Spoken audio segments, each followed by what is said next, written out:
as a Buddhist monk and who committed the rest of my life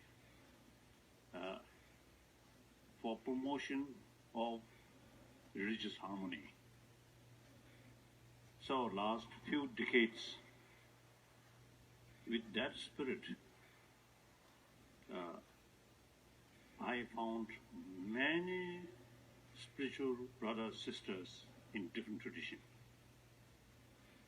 And my contact, my relation, particularly like late John Paul VI, second,